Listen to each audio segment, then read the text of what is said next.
Começa agora mais um programa Hora Extra e nesta edição você vai saber quais os direitos do trabalhador infectado pelo coronavírus no ambiente de trabalho. Veja também que a Justiça do Trabalho em Goiás reduziu gastos com a adoção de medidas sustentáveis. E no bloco de entrevistas, a advogada Bruna Pisa fala sobre os programas de compliance. Eles podem ajudar as empresas a enfrentar a crise provocada pela Covid-19. Hora Extra está no ar.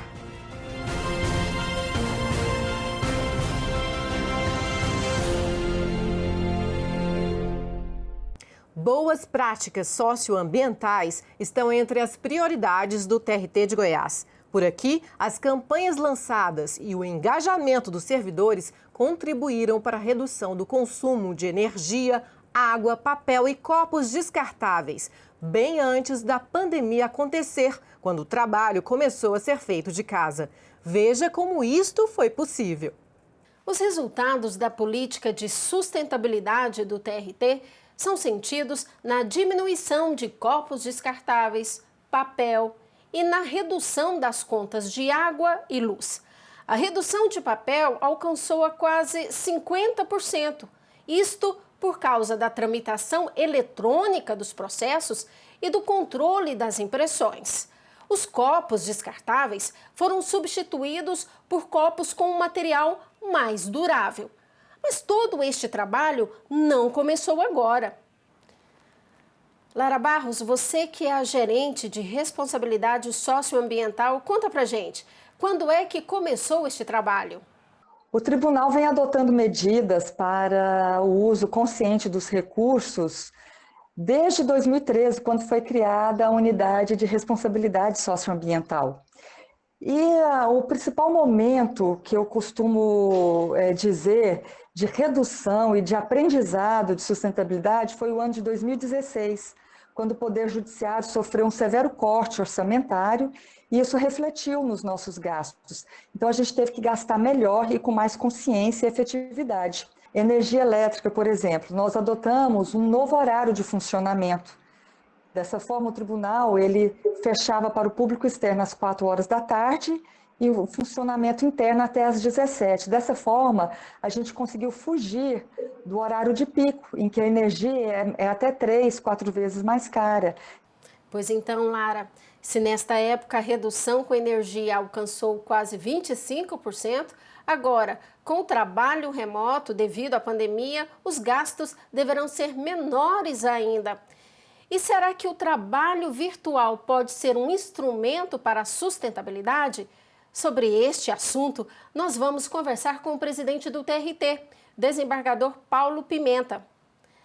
Presidente, o trabalho virtual é um instrumento, pode ajudar nesta sustentabilidade?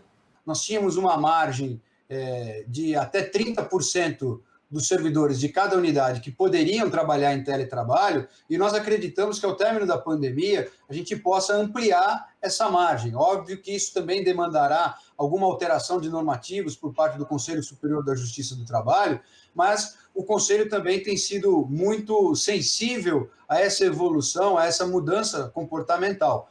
Então, ampliando a quantidade naquelas áreas, naquelas unidades em que o teletrabalho não gera nenhum prejuízo ao atendimento, ao atingimento das finalidades almejadas pelo tribunal, eu acredito que isso deva acontecer e com isso a gente realmente consiga economizar mais água, mais energia, né? Sem falar em outras economias que não são próprias do tribunal, mas, por exemplo, o próprio servidor terá uma economia de combustível nos seus deslocamentos feitos em veículo particular, e com isso nós vamos estar também contribuindo para a sociedade como um todo, reduzindo a emissão de CO2 e contribuindo para que haja uma maior fluidez no trânsito, dando uma maior mobilidade nas grandes cidades.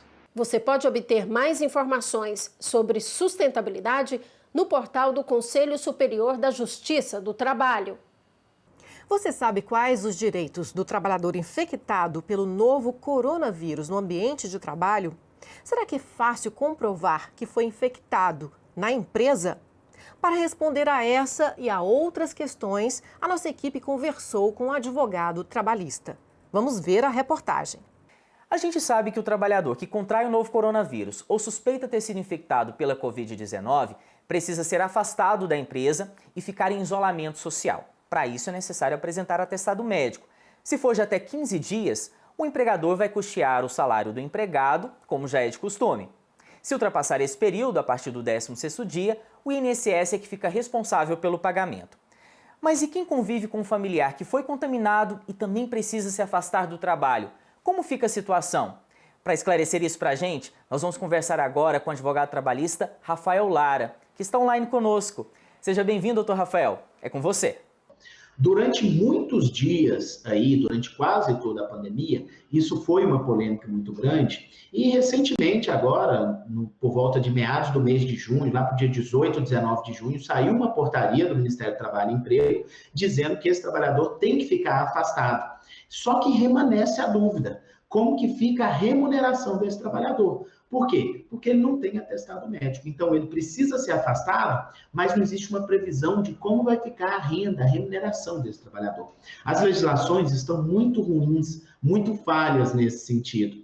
O documento que nós temos para afastar um trabalhador até agora é o atestado médico, ainda que seja um atestado médico indireto, que é esse atestado determinando o afastamento pela convivência com alguém que tenha contraído a Covid-19. Pois é, doutor Rafael, as empresas precisam realizar todas as medidas de prevenção para evitar o contágio, como fornecer máscaras, monitorar o distanciamento entre os funcionários, limpar constantemente o ambiente de trabalho. Mas se o empregador não cumprir essas regras, o que o trabalhador deve fazer?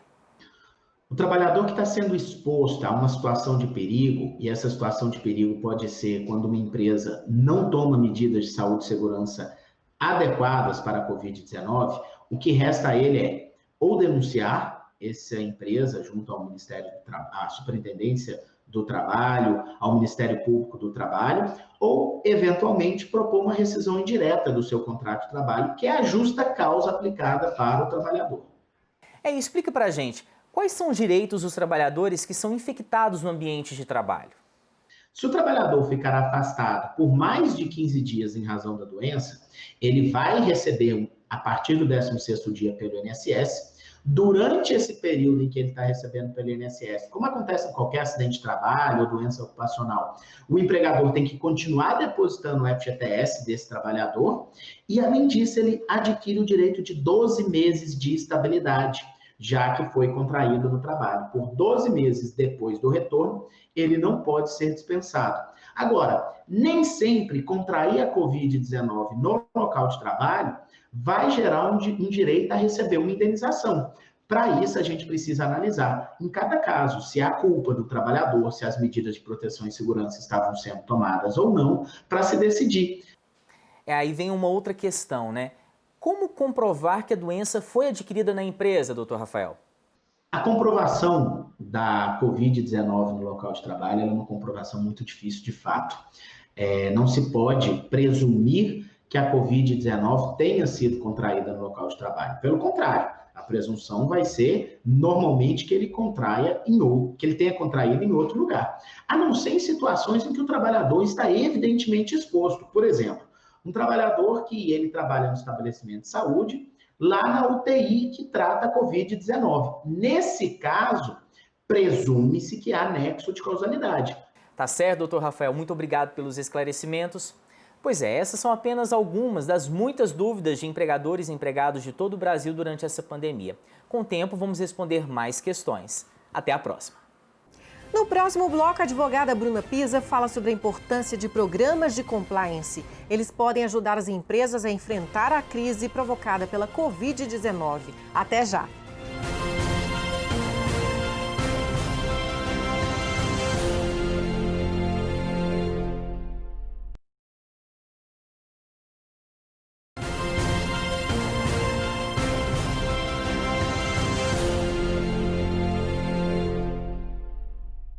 As empresas precisam nortear suas atuações de acordo com as regras estabelecidas. Isso facilita a busca de soluções em épocas de crise, como a da Covid-19.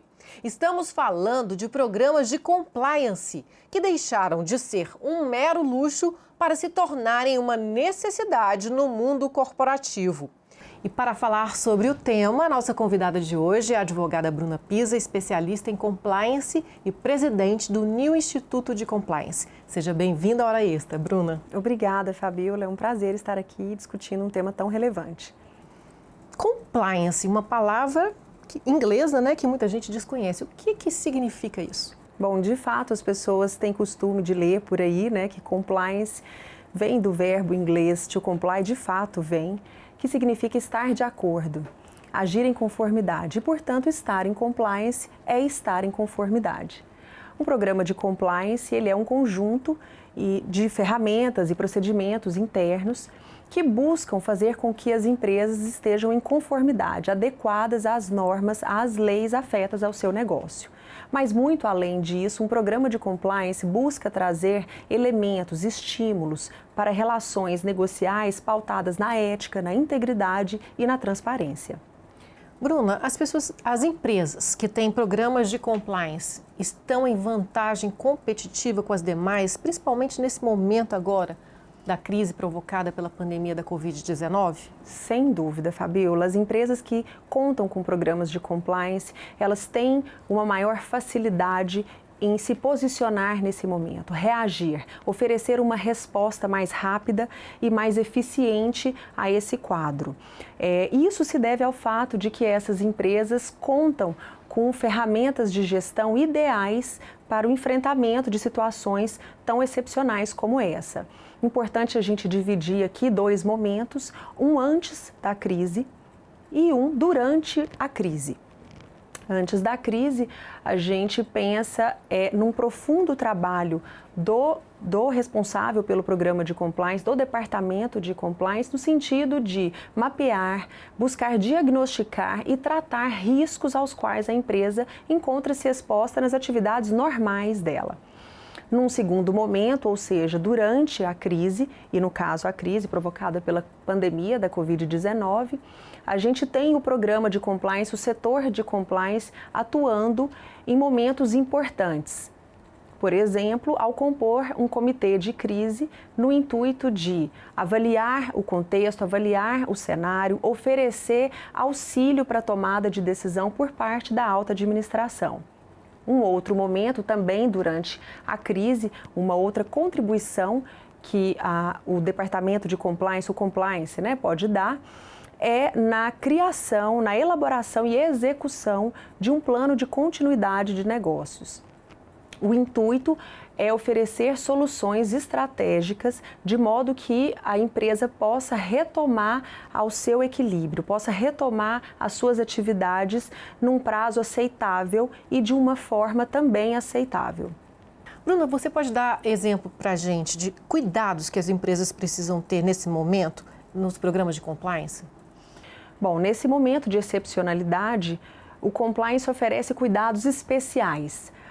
A gente está aqui com um público que tem um interesse especial pelas relações de trabalho e é claro que uma preocupação primordial de um programa de compliance é promover a gestão de pessoas, especialmente numa ocasião como essa. Então, diante de uma situação como a que estamos vivendo, o compliance vai auxiliar na análise das melhores medidas a serem seguidas, diante de diversas opções que a legislação nos dá, vai verificar qual o melhor formato de trabalho a ser oferecido aos colaboradores. A empresa está fornecendo as melhores ferramentas, os melhores instrumentos, qual a melhor medida a ser seguida, desde que tudo fique documentado. Outro cuidado importante se refere à experiência do cliente com a minha empresa. A gente chama de compliance de lealdade, ou seja, eu preciso de rever a experiência do meu cliente, Como que ele olha para a minha empresa? Eu estou entregando o meu produto, o meu serviço a contento, eu preciso de fazer ajustes. É muito importante a gente não quebrar essa lealdade que o cliente tem com a empresa. Uma outra preocupação são as finanças. Em um momento como esse, é a hora da empresa, com a ajuda do seu setor de compliance, avaliar. Possuo recursos suficientes para enfrentar esse período de dificuldade? Preciso de buscar recursos externos? Se a resposta for sim, preciso procurar recursos externos, qual é a melhor fonte, qual é aquela mais adequada ao meu negócio, aos meus riscos, às perspectivas do meu mercado. Né? E uma última preocupação que eu quero trazer aqui e que ela realmente é muito importante, se refere aos contratos firmados, às parcerias firmadas. Tem uma pesquisa divulgada pela Deloitte em 2019, de dados coletados entre 2016 e 2019 em 19 países, inclusive no Brasil, e os dados são alarmantes. 83% dessas empresas já tiveram algum incidente grave com parceiros comerciais nos 3 anos que antecederam a pesquisa.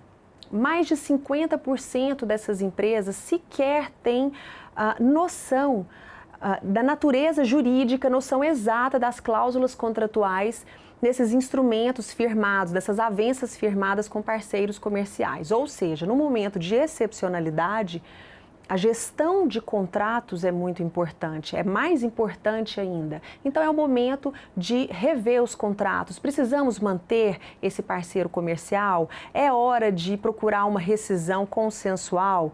O que devemos fazer diante disso? Talvez um termo aditivo?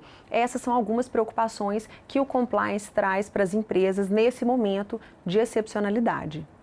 Como é que a advocacia pode contribuir com esses programas de compliance nas empresas?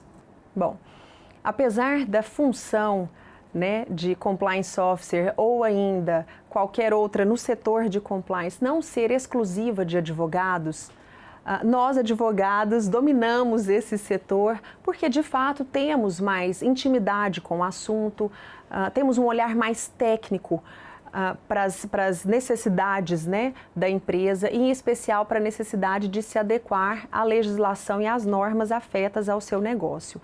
Então, Fabiola, é muito comum a gente observar advogados, profissionais do direito migrando para o setor de compliance ou mesmo chefes de departamento jurídico de empresas cumularem a função com a função de compliance officer dessas organizações. Ou seja, a advocacia tem ocupado um grande espaço no setor de compliance. Ok, Bruna, nós vamos agora para um rápido intervalo. Hoje estamos conversando com a advogada Bruna Pisa, especialista em compliance, e falando sobre programas de compliance que ajudam empresas a enfrentar esse momento de crise. Não saia daí, voltamos já.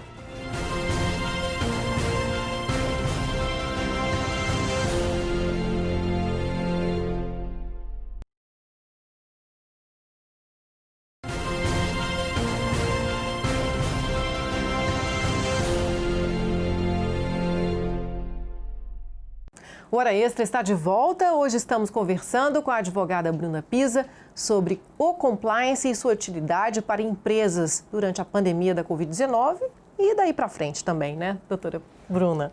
Doutora Bruna, o compliance tem a ver com a governança e ele pode também ser utilizado no sistema público, nas entidades públicas?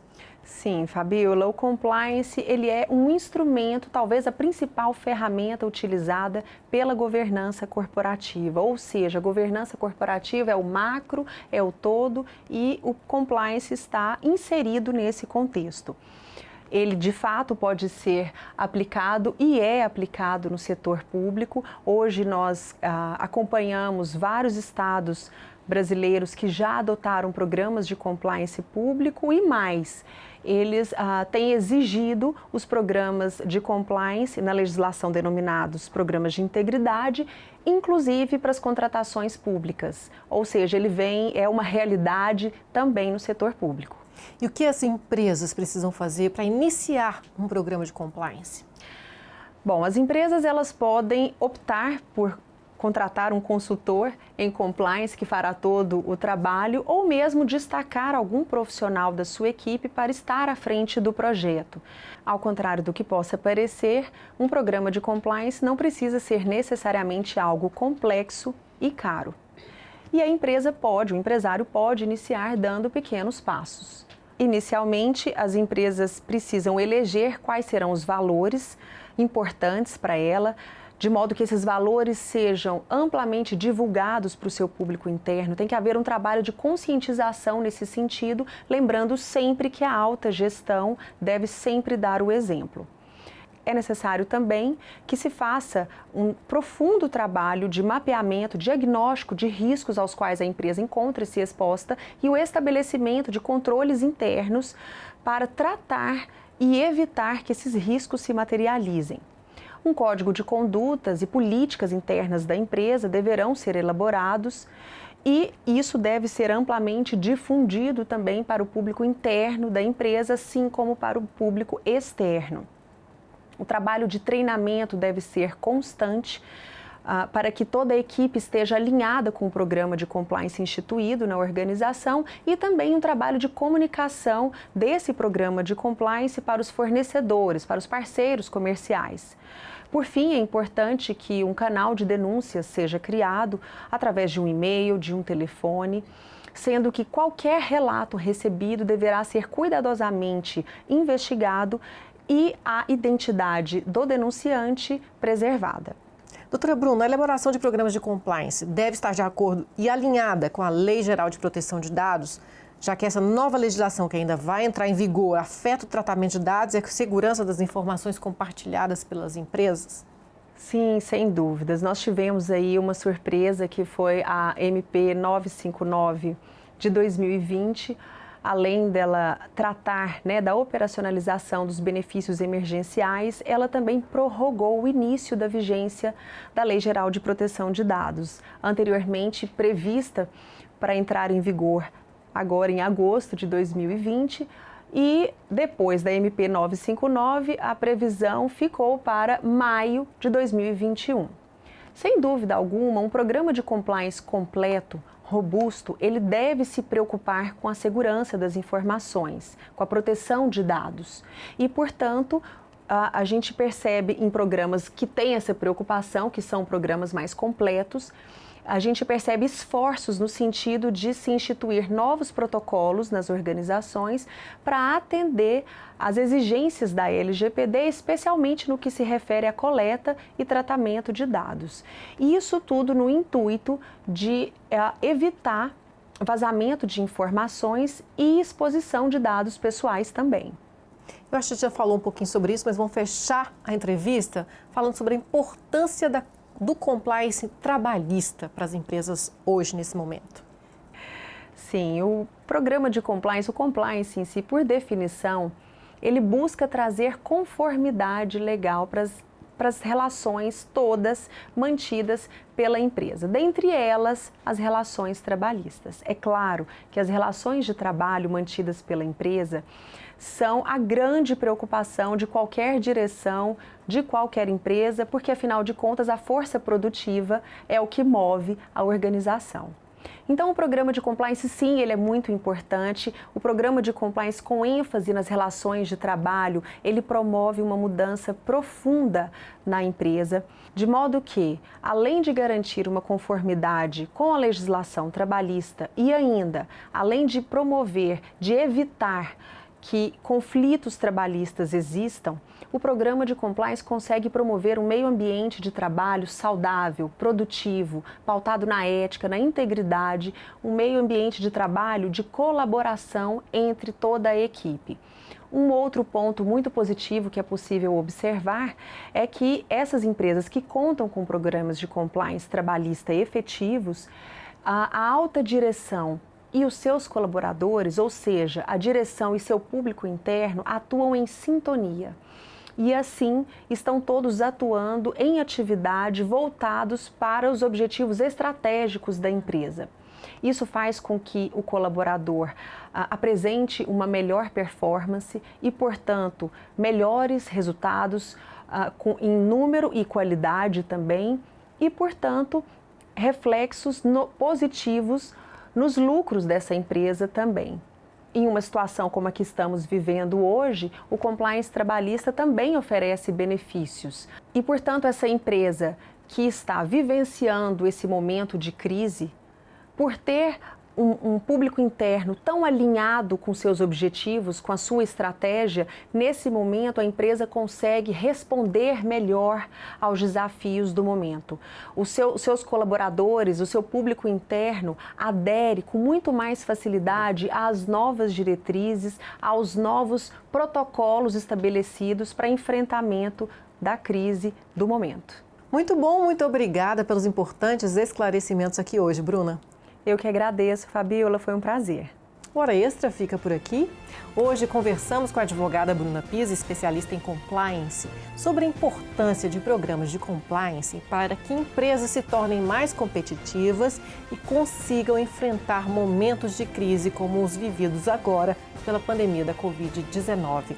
Obrigada por sua atenção e não deixe de acompanhar mais notícias do TRT de Goiás pela rádio web, pelo portal, pelas redes sociais. Até a próxima semana.